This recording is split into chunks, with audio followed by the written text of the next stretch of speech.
Good day. Before I proceed with this video, can I apologise in advance for the effect of my cold? It means that I'm somewhat blocked in the nose, which no doubt distorts my voice, and I'm afraid I'm coughing rather more often than one likes to do. Apologies for that, but what can I do?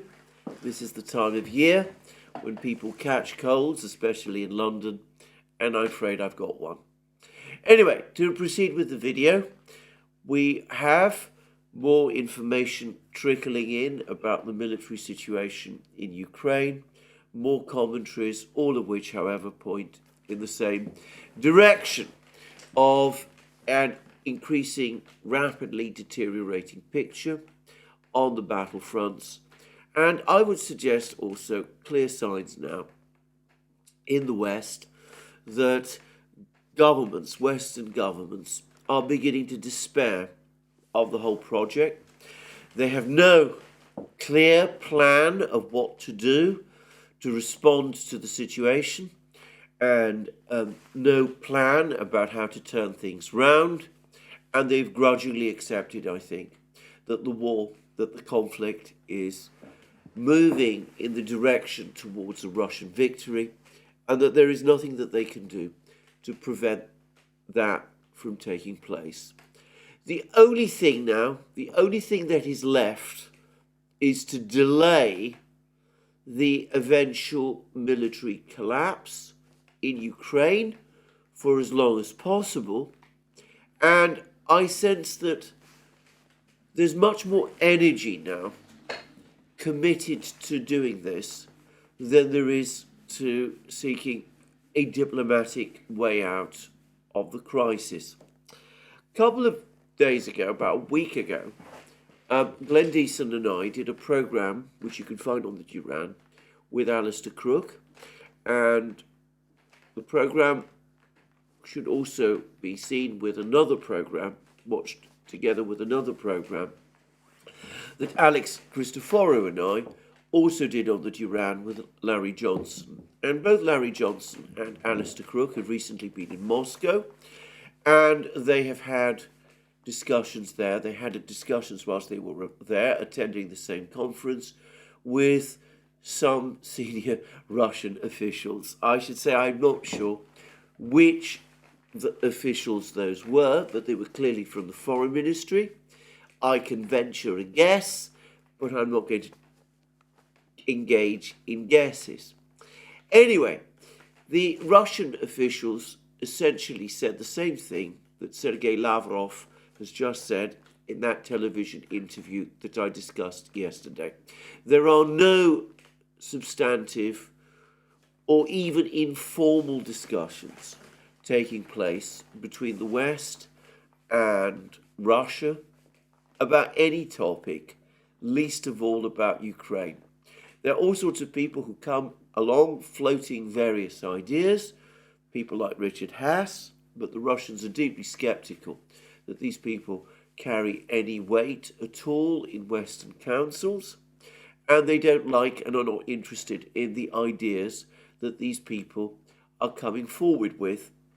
The overall sense the Russians have is not only are the Western powers uninterested or incapable of conducting a diplomatic dialogue with Russia at the present time, but that their animus towards Russia, their hostility towards Russian diplomats, Russian officials, President Putin most of all, is now so intense, it is so extreme, that it is psychologically impossible for Western officials to conduct any kind of diplomacy at all.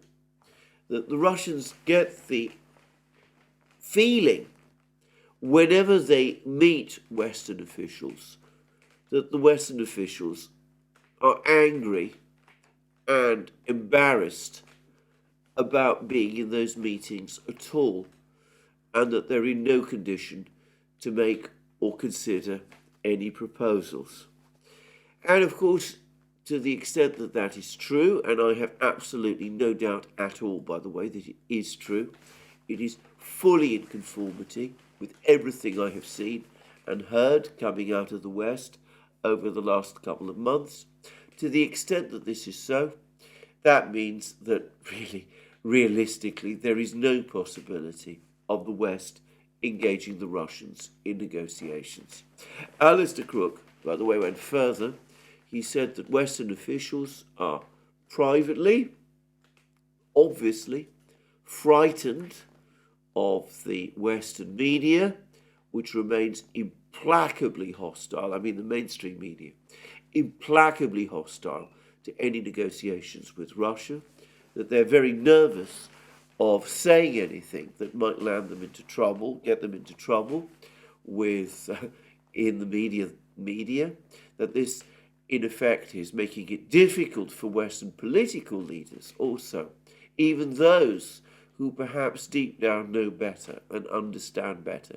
It makes it very difficult for those officials to change course, and that the Russians, who are of course very familiar from the era of the Soviet Union, of times when diplomats and political leaders within their own country were obliged, whatever their inner feelings, to follow the party line, that the Russians increasingly sense in their interactions with officials from the West, that the same applies to the West today.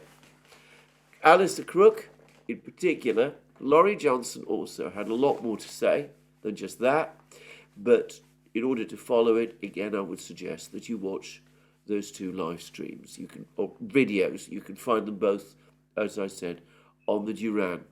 And that, I think, is true, and it explains why Western governments, including the American government, are so unwilling to begin negotiations with the Russians.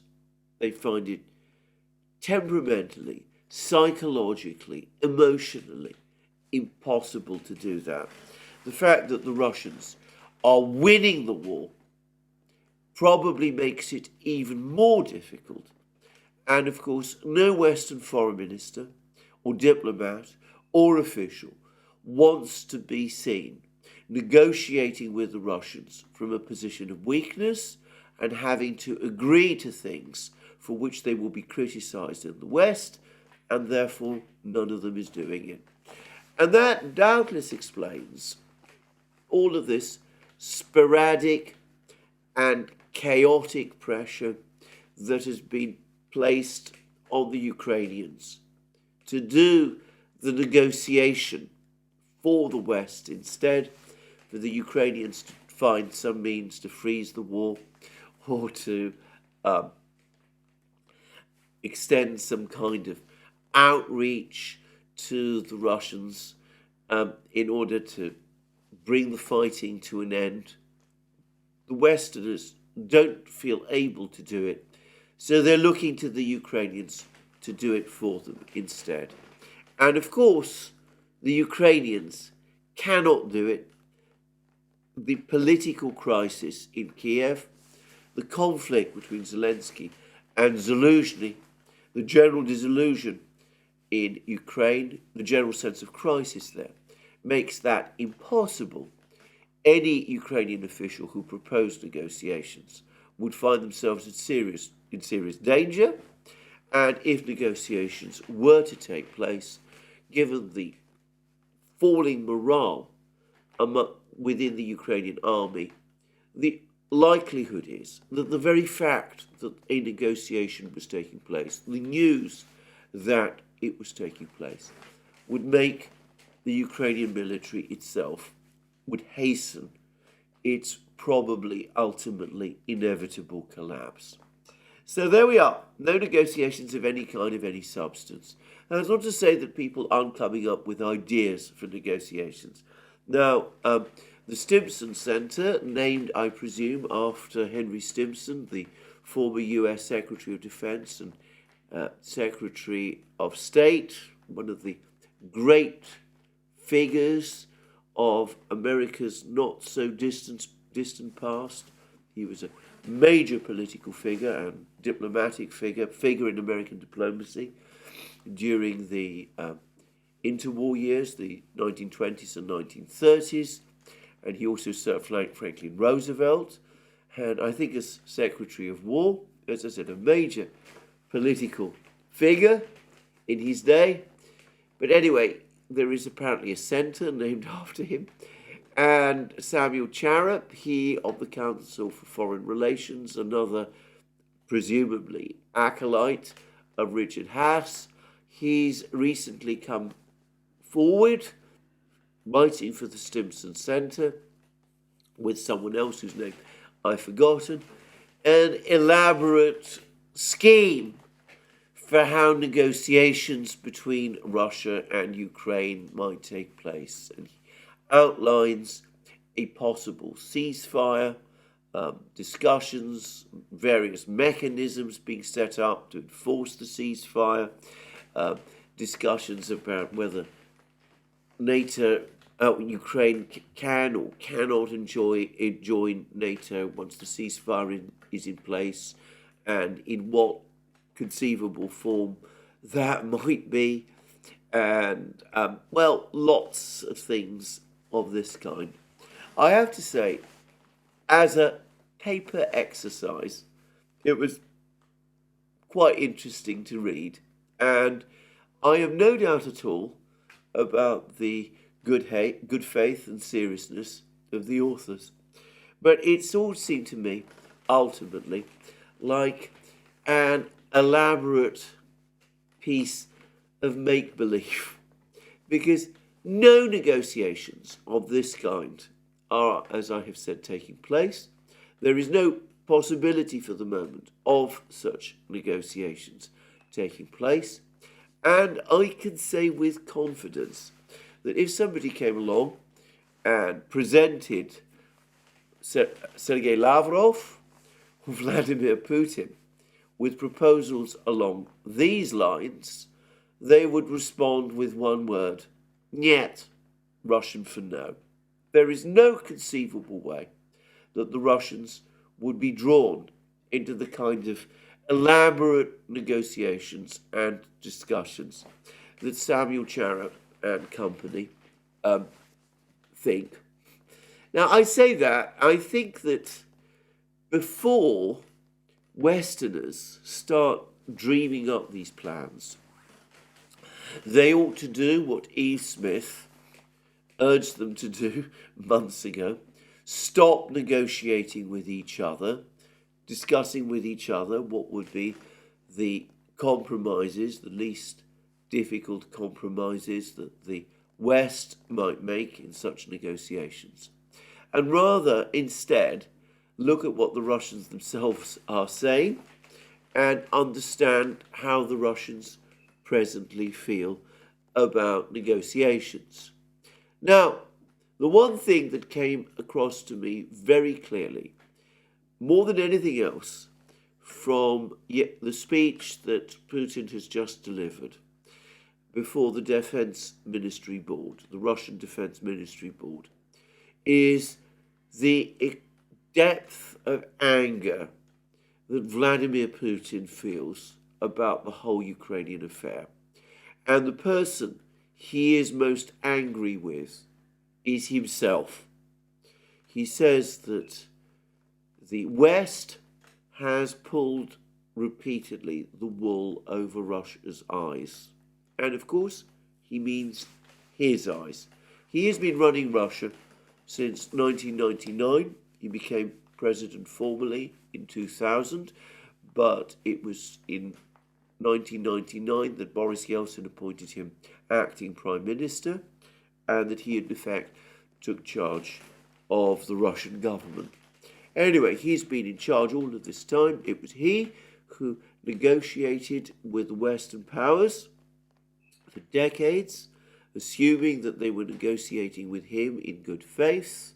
He no longer believes that they were. He says that now, he said it before, during his press conference, he said it clearly again in this speech to the Defense Ministry Board, that all along, all that the Western powers were interested in was weakening Russia, hoping eventually that it would collapse and go the way of the Soviet Union and break up into its constituent parts, that the negotiations, all those decades of negotiations, were simply a trick.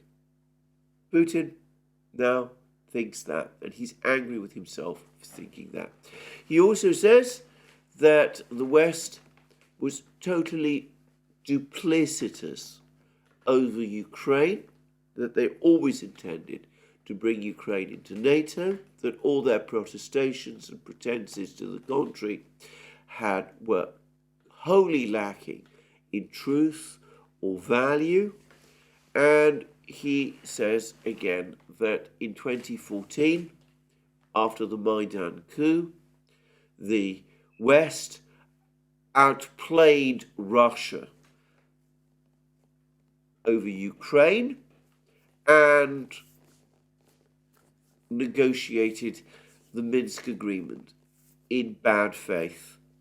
And again, it's important to say that when Putin says that the West outplayed Russia, what he really means is that the West outplayed him. He feels personally responsible for all that has happened since 2014 in Ukraine.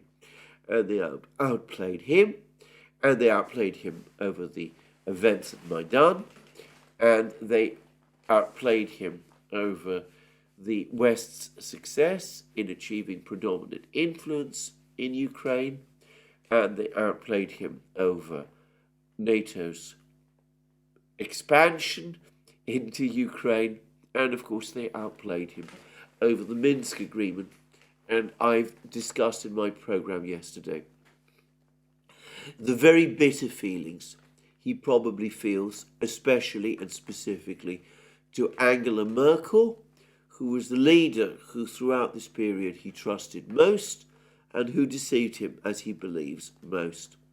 Well, when a person is as angry with himself as Putin is, when a leader has decided that he made terrible mistakes when acting on behalf of his country, terrible mistakes because he trusted in the good faith of the Western leaders that he was negotiating with. Well, when a leader has come to that sort of view, it is almost impossible, in my opinion, to get him to change it. And any idea that you can negotiate on anything like equal terms with him and come to the kind of agreements that Samuel Charap is talking about, well, that is impossible. There is now going to be a war in Ukraine, and as far as Putin is concerned, the priority, the overriding priority now is to win it. And once it is won, then he will decide, the Russians will decide what the eventual political outcome is going to be. Now, on this topic, I'll just make a quick observation of my own based upon both my knowledge of history and my reading of diplomatic history and my discussions with people who have actually conducted diplomacy, people who work principally, it must be said, for the Greek government, diplomats also of other countries. And it has reinforced a view that I formed many years ago, and which was, to my recollection, first set out way back in the 17th century by one of Louis XIV's diplomats, François de Caillères. De Caillères said that a diplomat who engages in negotiations should always do so in complete good faith. That sometimes temporary advantage can be obtained through deceit, but deceit, lying, always leaves poison behind it. and it ultimately destroys the whole basis of trust upon which negotiation is constructed. Well, that was written, as I remember, in the 17th century. Francois de Caillère, wrote what many people still consider, by the way, the best textbook on how to conduct diplomacy. It's there, it's written at that time. The Western powers, in their negotiations with the Russians, didn't follow it. They played the Russians as Putin feels, and he is determined that whilst he remains in charge in the Kremlin, they're not going to be able to play him again. It's as simple now as that. All you have to do is to go to his comments in the Defense Ministry Board, and you will see that. Now, that doesn't mean, however, that Putin himself has come to a final decision as to what the outcome of the war is going to be. Now, over the last couple of weeks, since I think October, I have been talking about a whole succession of ever harsher statements about the eventual outcome in the war in Ukraine made by Russian officials, by Lavrov, by Shoigu, by Vyacheslav Volodin, the Speaker of the Duma, most recently by Dmitry Polyansky, who is the Deputy Ambassador of Russia at the United Nations.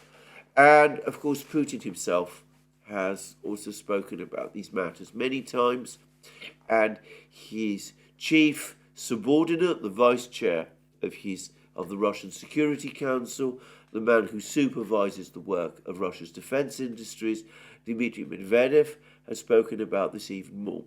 There is clearly a very strong hardening of the Russian position. They will certainly settle for nothing less in the war now than the complete liberation, as they would say, of all regions that were historically Russian, or which they consider to have been historically Russian, and where the people consider themselves to be Russians and speak Russian. That means, so far as I can see, the entirety of Ukraine east of the Dnieper River, including Kharkiv and Zaporozhye, and it also means Russia's Black Sea coast, including cities like Nikolaev, Odessa, Izmail, Kherson, and the others. And I think this now, at least from Putin's perspective, has become a non-negotiable position. He's prepared to talk to the Ukrainians, he's prepared to talk to the West, but he's not going to budge on this demand. And by the way, when I say that he envisages that all of these territories will fall under Russian control, I want to be completely clear. I think that in Putin's mind, it no longer makes any sense any longer to experiment with quasi-independent statelets like the Donetsk and Lugansk People's Republics used to be, with Novorossiya and all of those entities. As far as he is concerned, these territories are Russian. They should never have been assigned to Ukraine in the first place. They will become part of Russia again. I think that in his own mind, in connection with these territories, he has settled on a formula of outright annexation. Now, as to the remainder of Ukraine, he has clarified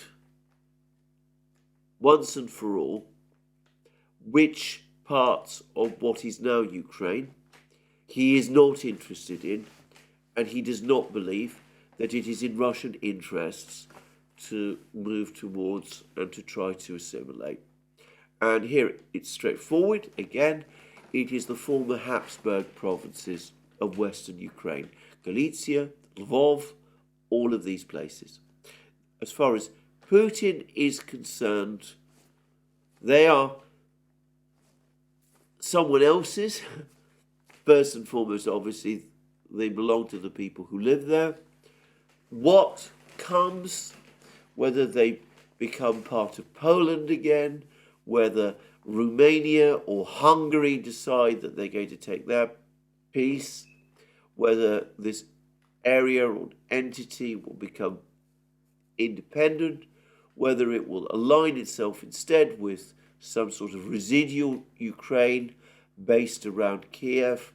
Well, Putin pretty much said this is not his concern. This is not Russia's concern. Russia's concerns now are purely about Russian interests. They do not extend to these territories, which he clearly feels were annexed by Stalin in what he thinks was a mistake. So the Russians have no interest in these territories. He does not make it clear what, if anything, the Russians have decided about the central region of Ukraine, about Kiev and Zhytomyr and Chernigov and all of those places. And I suspect that one of the reasons why Putin has not clarified what he expects or intends to see happen with this particular huge territory is because, for the moment, he doesn't know himself. He's not yet sure how Ukrainian society will respond once it is faced with military defeat. He doesn't know and hasn't thought through the political or economic consequences of allowing this region to try to establish itself by itself. I've talked in the past about how in the Duma they're talking about this area becoming a kind of rump shadow state, essentially a vassal of Russia, a satellite of Russia. Well, there's nothing about any of that in Putin's recent comments. I'm not sure that he's come to a view about this yet. Probably he's willing to negotiate about it.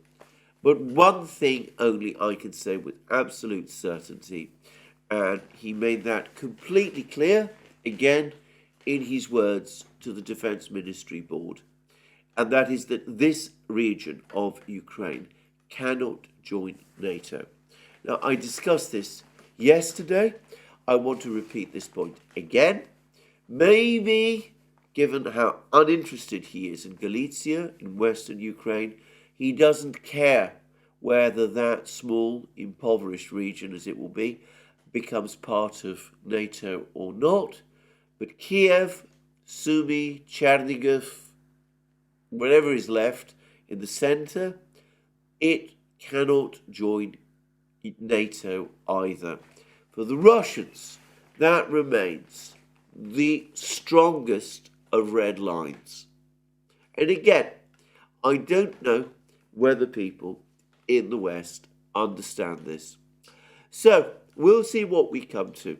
What I will say is this: Putin was very careful in this speech, which has clearly been extremely carefully drafted by his officials, but which he will have checked meticulously, as he always does, before he delivered it. Anyway, he was extremely careful in this speech not to repeat some of the very harsh language we have seen from other Russian officials. He has not talked about total surrender by Ukraine, complete capitulation by Ukraine. He is not, in other words, cutting off a possible route towards negotiations with the Ukrainians. But to the extent that a negotiation over Ukraine is going to come, again, let me reiterate, he's made it very clear that this time it will be on Russian terms and dictated purely by Russian interests. He is no longer concerned about the general situation in how people in the West or in Europe might feel about it. Longer, looking further ahead, maybe, as he has also said, some kind of understanding with the Americans might still be possible. He acknowledges that the Americans do possess political agency, even though he has experienced how difficult it is for him to negotiate with them. But as far as the Europeans are concerned, essentially, to all intents and purposes, he's given up. He's given up on them. So this is my advice to people like Samuel Charam. All these elaborate ceasefire, peace proposals that you are coming up with, they're not worth the mental energy that you're investing in them, or the paper and ink that you're using to draft them. Putin is not interested in this. He is not going to negotiate on this sort of basis. If my understanding of his current move is correct, which I am confident it is. And I'm also going to say something, by the way, about, I'm going to come back to that Gerasimov, that story that Gerasimov, the chief of the Russian General Staff, and Zelensky were privately negotiating with each other for some kind of a freeze of the war. The Russians remaining in occupation of that which they currently occupy, but the rest of Ukraine, 80% of it, able to join NATO. This was a story that was spun to Seymour Hersh by some American official or NATO official. We can see, based on Putin's comments, that this was completely wrong. Putin has made it very clear. He said it as clearly as it is possible to say that entry into NATO for Ukraine is impossible, that the Russians will never agree to it. He said they won't agree to it this year or next year or in 15 years' time or ever. And Putin also, in effect, seemed fundamentally uninterested in negotiations. And Lavrov has confirmed that no negotiations of any kind, of any sort of substance, are taking place. Certainly there are no talks like the ones that Seymour Hersh was told about between Zelensky and Gerasimov underway. So I think that Seymour Hersh needs to have some rather tough words with his source and find out from his source why the source gave him this story, given that Putin himself and Lavrov have now flatly contradicted it. Anyway, there we are. No negotiations. War. Focus on war. Probably for the next year. I suspect 2024 will be the year of decision. And in fact, as I said at the start of this program, there'd been news of the battlefronts, and all of it continues to be bad for Ukraine. Now, yesterday, or was it the day before, I discussed how the situation in Krinky, this bridgehead the Ukrainians established on the east bank of the Dnieper in Kherson region, how the bridgehead in Krinky is now collapsing. I said that the Russians appear to be shrinking the bridgehead. Dima at the Military Summary Channel has done a good analysis about this. He's pointed out, and so has Rebar, that perhaps there's 100 Ukrainian soldiers still left, holding out in this ever shrinking bridgehead, but perhaps more importantly still, it looks as if the Russians have completely destroyed the Ukrainian artillery forces that had been gathered on the west bank of the Dnieper River, and which were being used to support the Ukrainian troops in Kharkiv. And the reason why this bridgehead is now imploding is because the Ukrainians no longer have the artillery support that they did.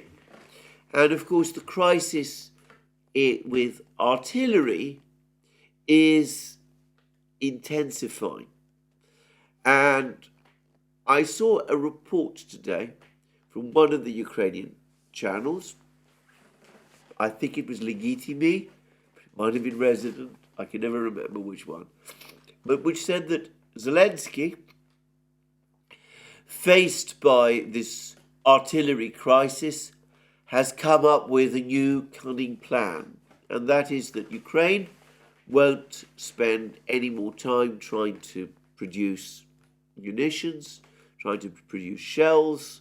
This is no longer possible. They're trying to keep up with the Russians in terms of shell production and shell use is hopeless.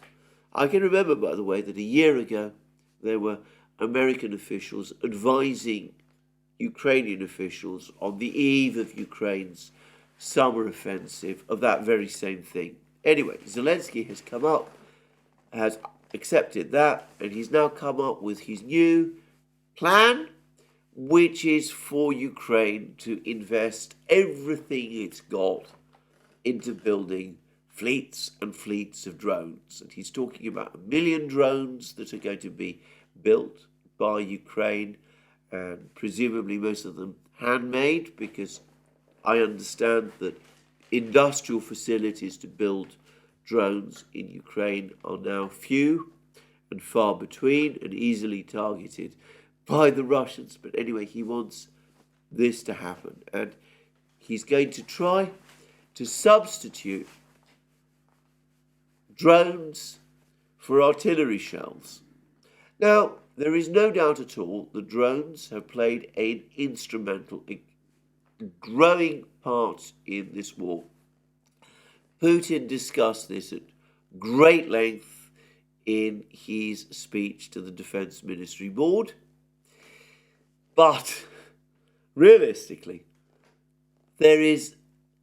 drones and shells are not the same thing, and you can't just replace the one with the other. You need both. Drones don't carry the kind of explosive power that shells do. They don't have the ability to bring down fire in volumes in the way that artillery can. It is completely unrealistic. It is again the thinking of an amateur to come up with an idea like this. It shows a basic failure to understand war and how it is conducted. And I'm going to say straight away that once again, I got the overwhelming feeling that Zelensky is once again retreating into grandiosity. He gave some astonishing figures. He talked about 1 million drones. He's already talked about vast fortified lines. He talked about calling up 500,000 men, though he ruled out calling up women. And people are taking these numbers at face value. Certainly the 500,000 men he wants to call up does reflect what the Ukrainian army, Zelensky and co. are asking for, and one can see why. From their point of view, their losses have been enormous. The Ukrainians themselves have conceded that they need 20,000 men a month simply to replace existing forces. Such is the weight of attrition that Ukraine is suffering. The casualties Ukraine is suffering are in the region of 20,000 men a month. and Ukraine always needs to replace them, just to stand still.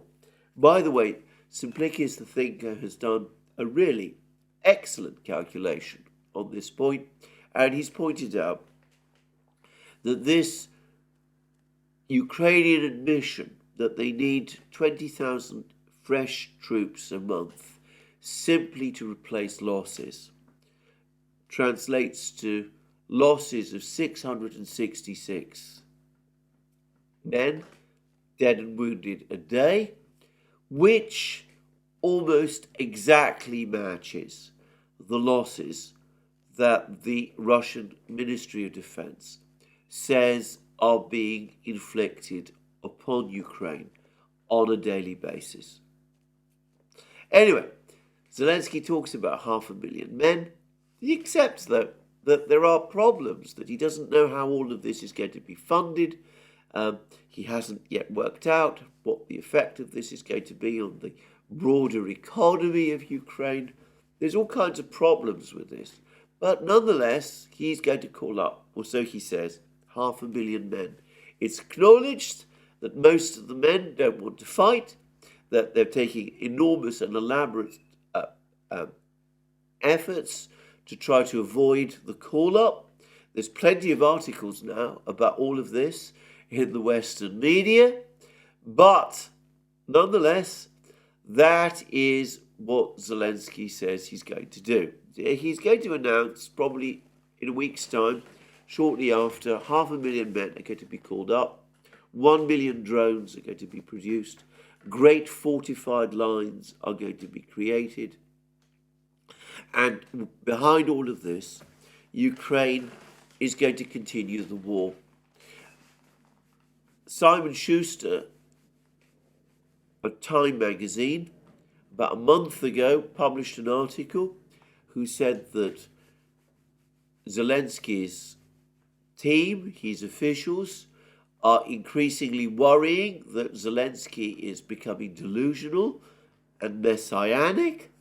And I suspect that all of these comments, all of these observations are simply reflections of this, that the 500,000 men are not going to be found, that the fortifications in the main won't be built, much of the money will be embezzled, and that the million drones will exist largely, mostly, in Zelensky's imagination. That there is much more skepticism in Ukraine about these claims than there is amongst many people in the West.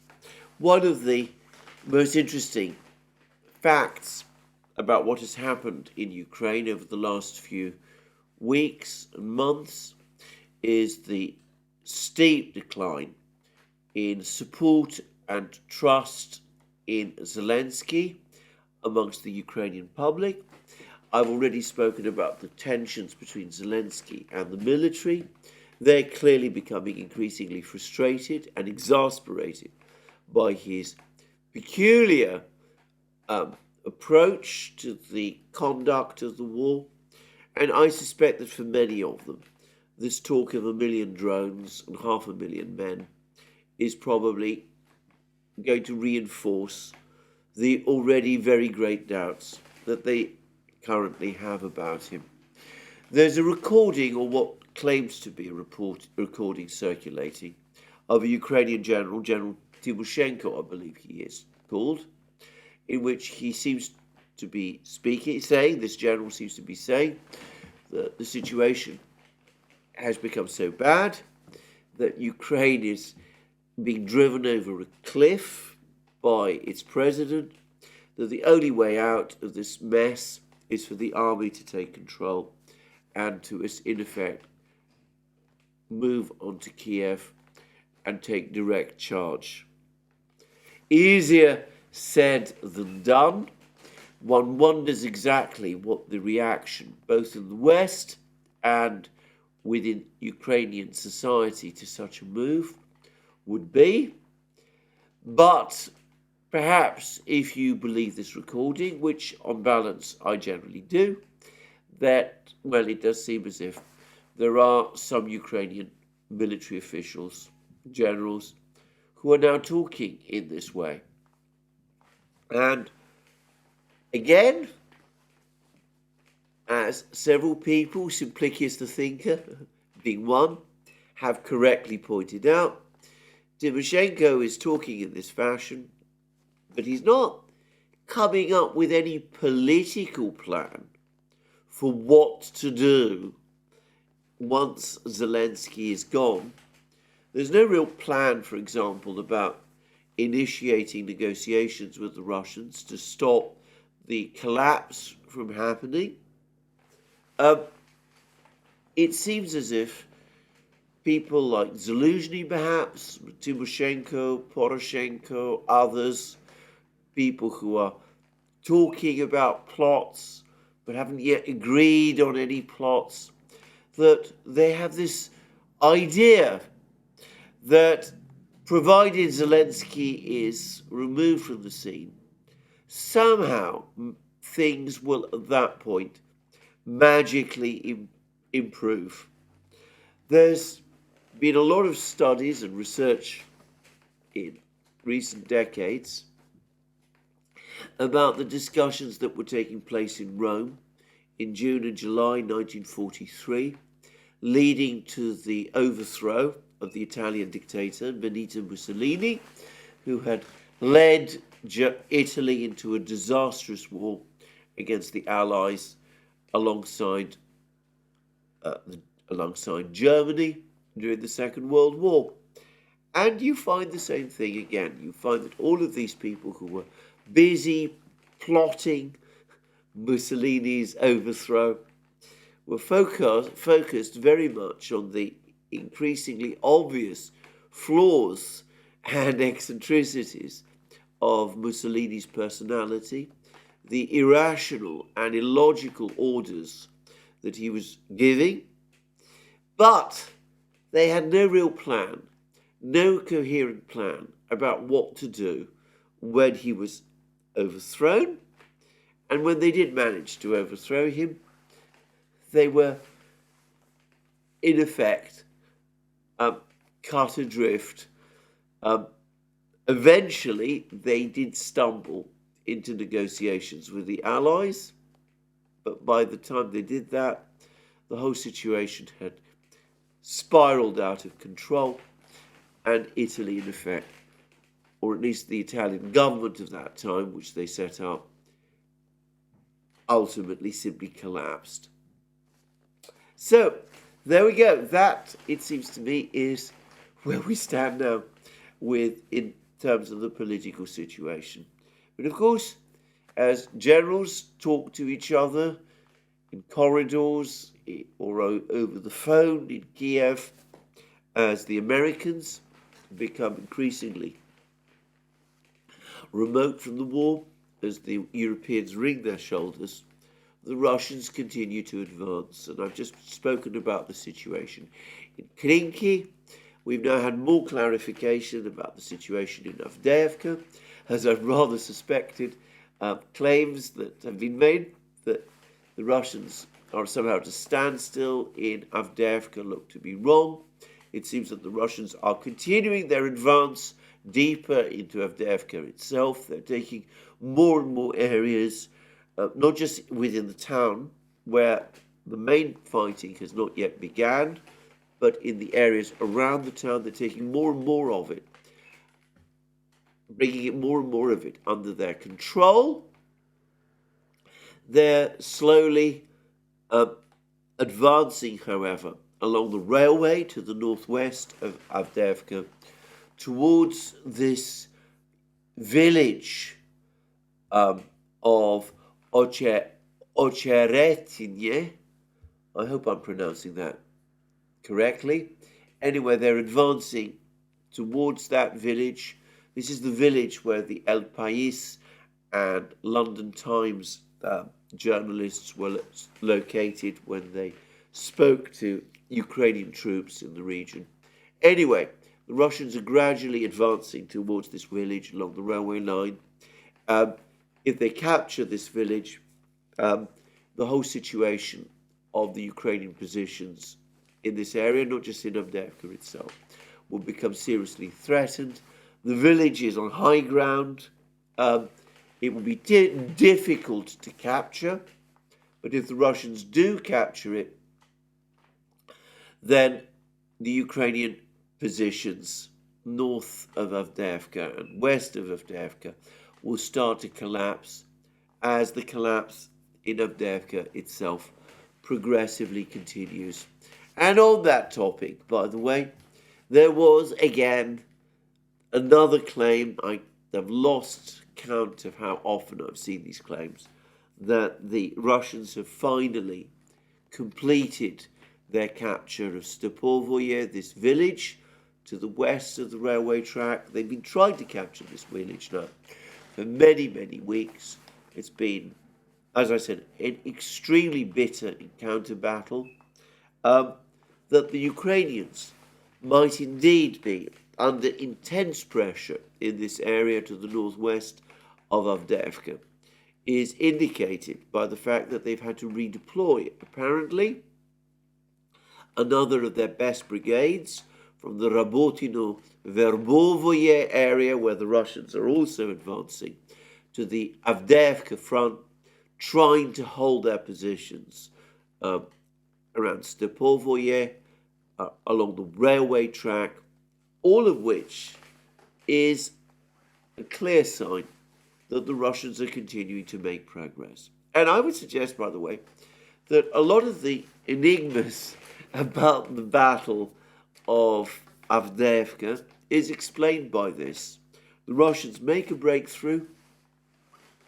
The Ukrainians pull more troops from other parts of their front line to try to plug the gaps that the Russians have created. The Russians then have to deal with these fresh Ukrainian troops, these fresh brigades that have been deployed. The tempo of Russian advances, the pace of Russian advances then slows for a time as the Russians take apart and destroy these extra Ukrainian brigades. The brigades are eventually destroyed. The Russian advance then starts to gain pace again, and Ukraine has to pull more brigades from other parts of the front line in order to plug the further gaps, and this whole pattern repeats itself. And from a Russian point of view, this is exactly what they want, because it means that their attrition strategy is continuing to work. By attacking Avdiivka, they are forcing the Ukrainians to concentrate more and more of their best troops and best units to the Avdiivka area. Not only does that open up opportunities for further advances in other places, but in addition, it means that these units thrown into the furnace of what is now the Battle of Avdiivka, the meat grinder there if you prefer, that these best Ukrainian units are crunched up and destroyed by the Russians in their turn. So, bad news for Ukraine on the Avdiivka front lines. What is starting to look like extremely bad news for the Ukrainians in the Marinka, Novo-Mikhailovka area.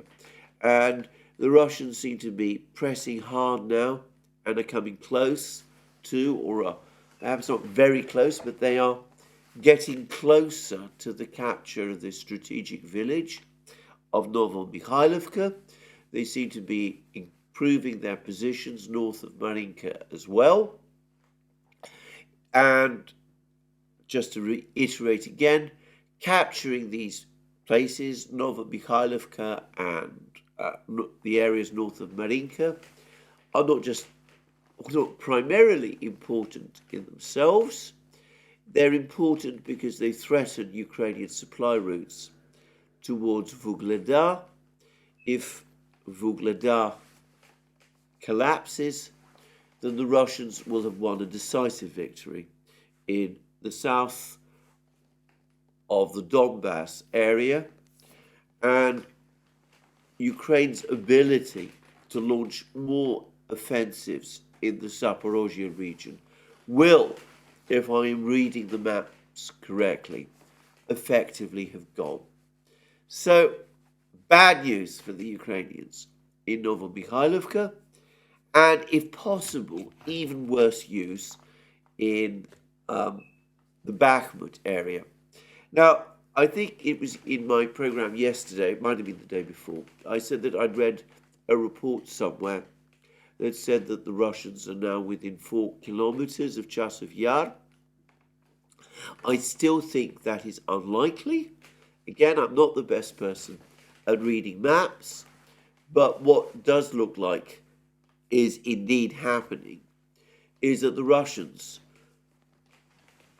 are now moving much closer towards assaults on the two important villages to the west of Bakhmut, Ivanivska to the south and Bogdanovka to the north, which they need to capture before they capture Chasiv Yar. And it does seem as if the Russians have gained more ground around Bogdanovka, that they occupy part of Bogdanovka at the extreme eastern end of this village. There's clearly a bitter fight needed before that happens. But the Russians are coming closer every day to the point where an assault on Bogdanovka will take place and the village will be captured. And the same is perhaps even more true of Ivanivska, Krasnoye, as the Russians call it, with the Russians having gained significant ground east of Ivanivska and south of that particular village. And if you follow again Dima's analyses of the military summary channel, it looks as if the Russians are in a position to attack Ivanivska from multiple positions. And to repeat again, Bogdanovka and Ivanivska, villages the Wagner organization never captured in the fighting that was taking place in the area around Bakhmut earlier this year. If the Russians do capture these villages, they will not only have secured the Bakhmut area, they will have put Ukrainian defenses in Chasiv Yar in extreme jeopardy. It seems most unlikely that the Ukrainians would be able to hold on to Chasiv Yar. So, there we go. Very bad news for the Ukrainians there as well. And complicated information all the time from the Kupiansk area, but lots of videos from there, all of them appearing to show the Ukrainians again suffering very, very heavy losses and confirming that the Russians have at least a presence in Sinkovka, this village to the west of Kupiansk, which appears to be its gateway. The overall story remains the same. Steady attrition of the Ukrainian forces, a meat grinder operating now at every point in the front lines. And we are getting the sense of the gathering despair within the Ukrainian military. I saw a video of a Ukrainian commander actually straightforwardly saying that the Russians are winning everywhere along the front lines, that wherever you look, the Russians are advancing, they're pushing forward, they have more of everything, and there are more of them. And the Ukrainians are straining to contain these advances, but they're finding it increasingly difficult to do so. And with every passing day, the pressure on them grows. And to repeat again, a point I have made many times, the Russians so far have not deployed in Ukraine even a fraction of the reserves that they're building up in the rear.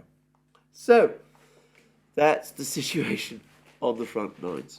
But even more interesting than the disillusion and falling morale amongst the Ukrainians, and, by the way, the rising morale amongst the Russians.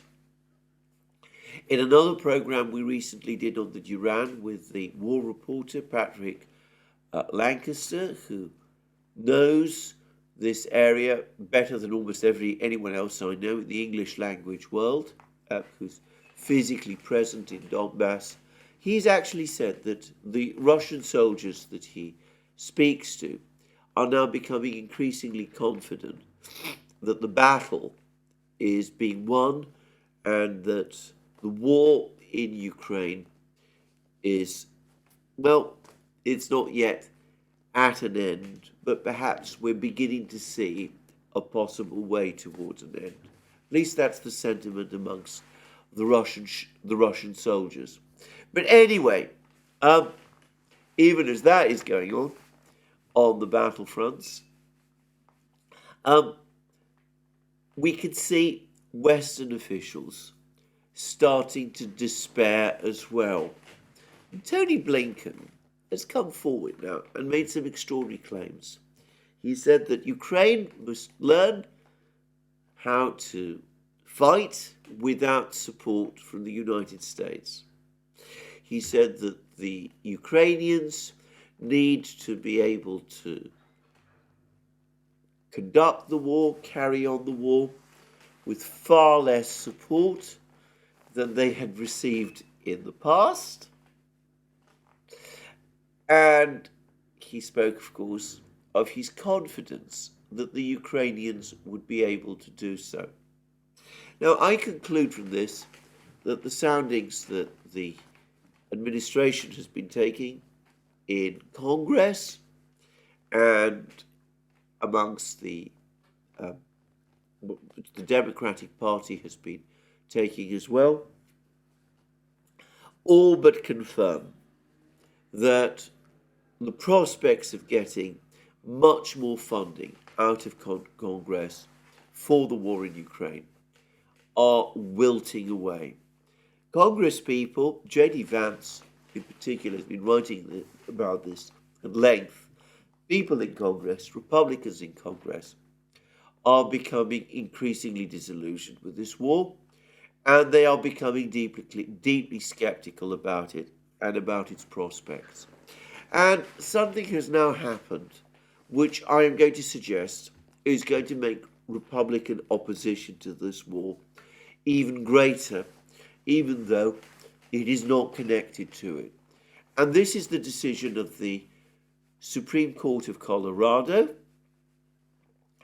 to give a judgment preventing Donald Trump from participating in the Republican primaries and ultimately the presidential election in November on the basis of the 14th Amendment. I'm not going to discuss this judgment, the merits of this judgment in this program. Alex Christoforou and I at the Duran have done so. I made it absolutely clear there that I think that this judgment has no legal basis at all, that it is the product of anger and emotion rather than proper legal thinking, and that to the extent that it really is intended to prevent Donald Trump standing for the election to the presidency, it will not only fail, it will fail disastrously, it will in fact backfire. But what I will say about this terrible decision in this program is simply this, that the administration has been trying to persuade Republican congressmen and congresspeople and senators to vote a massive appropriation package for Ukraine. These senators and congresspeople have been reluctant to do so. What the Supreme Court of Colorado, a Supreme Court appointed by Democratic Party governors of that state, what that Supreme Court has decided, going against the opinion of the Chief Justice of Colorado and 3 members of the bench, well, what it has decided is going to anger Republicans in Congress even more. Many of them are bound to see the hand of the Democrats behind this decision. And it's going to make them even less willing, or so it seems to me, to pull Joe Biden's Ukrainian coals out of the fire. They're going to be even less willing now to vote an appropriations package for Ukraine. I'm still not saying that there is no chance that it will happen. It's just that the already diminishing chances that it will have now reduced still more. And obviously, this is what is driving Secretary Blinken's words. He knows that Congress is not going to fund this war to the extent that the administration needs and that the Ukrainians want, and that's not even looking at the question of whether Ukraine's financial needs are really relevant to questions like the supply of ammunition, which is now in catastrophically short supply. And you can see that others are also starting to see that the writing is on the wall for this enterprise. Josep Borrell, the EU's external affairs representative, the High Representative for Foreign Policy, the EU's foreign minister, if you like, has given a press conference in which I have to say he came across to me as sunk in gloom about the whole Ukrainian affair. And he was there and he was saying that, we mustn't talk about any of the details of the struggle. What we must do is try to acknowledge, whilst acknowledging the catastrophic consequences if the Russians win this war in Ukraine, we must nonetheless concentrate on trying to prevent them doing so. And then he came up with all the old themes about increasing artillery production, something which the European Union has failed to do for 2 years and which they're unlikely to be able to do successfully now, as Josep Borrell himself must know. The overall tone of his words was the gloomiest I have ever heard from him. And it made me again feel that he privately has largely given up. He knows the situation on the battlefields. He knows how badly things are going for Ukraine, as Blinken does. They see what is happening in Congress in the United States. They're probably aware at some level of the feverish plotting in Kiev. They also realize, Borrell realizes, Blinken realizes, that without the Americans, all talk of European support for Ukraine is meaningless. The Americans have been so important to this enterprise that it is inconceivable that the Europeans could succeed without them. Anyway, they all sense this. And quietly, privately, they've all given up. They're not prepared to tell the Ukrainians this, obviously. They're not prepared to negotiate with the Russians. I explained why at the start of the program. They still want to carry on supporting a war which they know is lost. They prefer to do that than to negotiate with the Russians. But deep down, they know that the war is lost. And in Borrell's case, there doesn't seem to be anything that he knows how to do in response to that fact.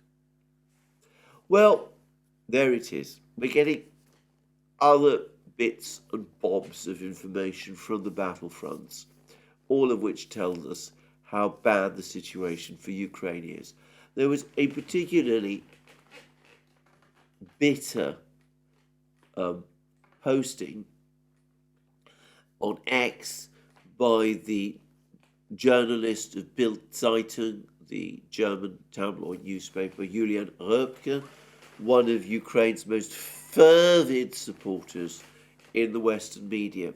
And he was saying that it isn't just ammunition that the Ukrainians are now short of. All their fancy weapons supplied by the West, the guns, the tanks, they stopped working, many of them.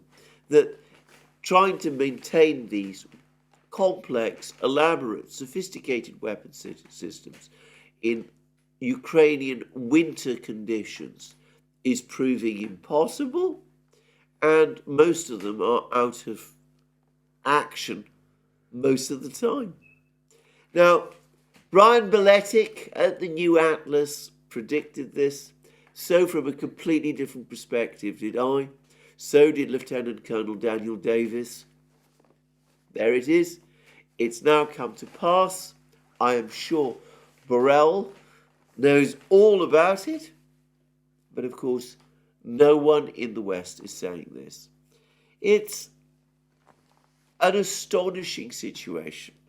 It really does remind one of the last months in Germany at the end of the war, the Second World War, when everybody could see that the war was lost, but nobody was prepared to come out and say so, and everybody just continued as if something might happen that might turn things round without anybody really believing that that would happen. Anyway, that, as of today, seems to me to be the situation in Ukraine. Every day, every hour of every day, the Russians push forward further west. Putin is not interested in the kind of negotiations or schemes, perhaps I should say, that people like Samuel Charap and Richard Haas are conjuring up. I don't get the sense that Lavrov is either. I don't think that Putin has decided yet what the future of Ukraine is going to look like. He is more focused at the moment on winning his war. But winning his war is what Putin intends to do. I'm going to go back to that video Glenn Deason and I did with Alistair Crook, which you will find on the Duran. Alistair Crook spoke about this transformation in the public mood in Russia, the way in which the Russians have rediscovered their self-confidence, the enormous energy that the war has unleashed in Russia, the upswing of their economy, the growing confidence in their society. Putin, by the way, spoke about this again today in this latest meeting at the National Council for Strategic Projects. He spoke about the renewed energy in the country, the fact that life expectancy is again rising, people are living longer, mortality rates are falling, all of that sort of thing. Probably we will find this is typical when a war is being won, that there's also been a rise in the birth rate as well. Anyway, Alistair Crook spoke about all of this. He spoke about how the Russians are losing their historic sense of inferiority to the West. They've been up against the West in this war, and they're now seeing the West for what it is, far less powerful and frightening than they imagined. And all of this is creating a heady mix of feelings of confidence in Russia, amongst Russians. But Alistair Crook also made a further point. that in order for all this to be consolidated, in order for the Russians to be able to come away from this war, certain that they are indeed more confident, that their future is indeed bright, for all of these trends to consolidate, Russia must win. A shabby compromise, which is what most people in Russia would see, a Minsk 2 or 3 rather, amounting to, that simply will not do. I think Putin himself understands that very well, and I think that it's going to shape the decisions the Russians make from this point on. Now, this is where I end my program today. There's been lots going on with respect to the Red Sea crisis, but nothing yet which points to immediate Western military action. But I'm fairly confident that this is coming. The Europeans continue along their endless path of imposing more and more sanctions upon Russia. I'm going to discuss this again in my next program, in which I will discuss also how the latest sanctions that the Western powers are trying to impose, the tightening of the G7 oil cap, how that's only going to infuriate the Saudis and the other oil producers even further, and how this restriction on diamond exports by Russia, is going to really annoy India, with Prime Minister Modi now also increasingly angry, apparently, by the pressure the West is exerting on him over the Sikh issues. There's been comments about these from the United States. But, time allowing, I expect I will be discussing all of these important topics in my program tomorrow. And as of now, this is where my program ends. Again, apologies for my distorted voice, but there it is. We do catch colds in London, and if we let them take control of our lives, then in winter we end up doing very little. That's my experience anyway. So, thank you again. More from me soon. Let me remind you once more that you can find all our programs on our various platforms, Locals, Rumble, and X. You can support our work via Patreon and Subscribestar, links on this video.